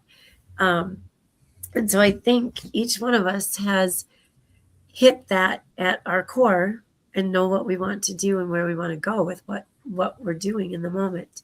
And Tours of Duty sounds amazing. That when you listen to the stories of the people I met a lady here in Minnesota who is I don't remember, it was a while back, but she goes on missions and raises money to help find the MIA. And she shared a video when they bring these people home and present to them, like, this is actually part of your person. It just is such a heart touching. So many years have passed by and so many feelings they're still there, and you can't put them to rest because you still don't know. So that mission is very, I can't wait to hear more. I already locked the link in. So thank you for sharing all that. Both of you, thank you for coming tonight. I'm sorry, Dave, I feel you with the cold. I am trying to decide if it's like, is it the lack of sleep that got me here or the 5 days in the sub-zero temperatures? I don't know. Either way, sitting in the infrared sauna is going to make this go away. I can feel it. And Sudafed's not a bad plan either. Yeah, that's definitely a start for sure. So anyway, thank you. Thank you. We'll be watching and keeping up with what you're both doing. It's exciting. Thank you. Miss LaPointe. Well, thank you so much for having me. My final thoughts are, so I just lost my dad unexpectedly last week, I think it was, and yesterday was his service. And so this is actually my first time kind of back behind the camera today. So I appreciate that I got to do this with you all, because I think you're all very special, which you share with the world. But, this is a very busy time of year for so many families. They get focused so heavily on trying to run themselves ragged to curate the most magical Christmas day for people they love at their own expense, right? And don't forget the real reason for the season has nothing to do with what's under the tree, but who's around it.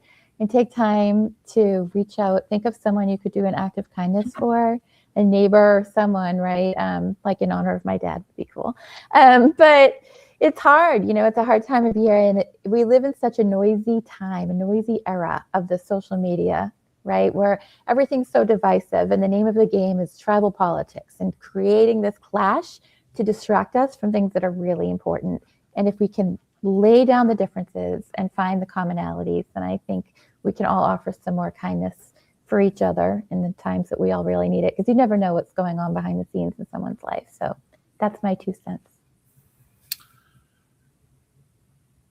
I learned when my mother passed away not to say, for me, sorry for your loss, because it was such a blessing. I don't know the situation of the loss of your father.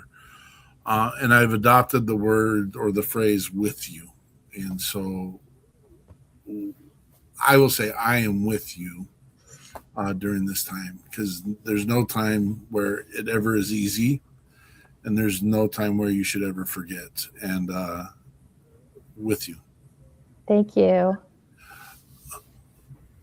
I am just in awe of the people that were here tonight. And I think I've had enough of the platform to talk enough. And so I think my going phrase or statement this is you need to figure out what wolf you're going to feed. And I say you stick with it. And if you want someone to be by your side and walk that path with you, just let us know. We'll be back tomorrow at 1630 for the WP3 Weekly Debrief. The last one before we have our scrumptious holiday and our amazing time with the ones that we want to spend all the time with in life. Be blessed. Be blessed. Find a way to be blessed. I just recently had a conversation with a contractor that I'm not a super fan with, and she made a statement during our moment of reveal, and she said, "You're just looking for ways to be angry." I'm like, I'm looking for a way to be blessed is what I'm looking for. Be someone's blessing in their life today. Be someone's blessing in their week this week. We do have a show next weekend. We got Mr. Chris Lamont of the Magnus Foundation coming on. Check him out. And we have the amazing Emily Perkins. That's another Texas musician. We're being infiltrated, folks. We're being infiltrated.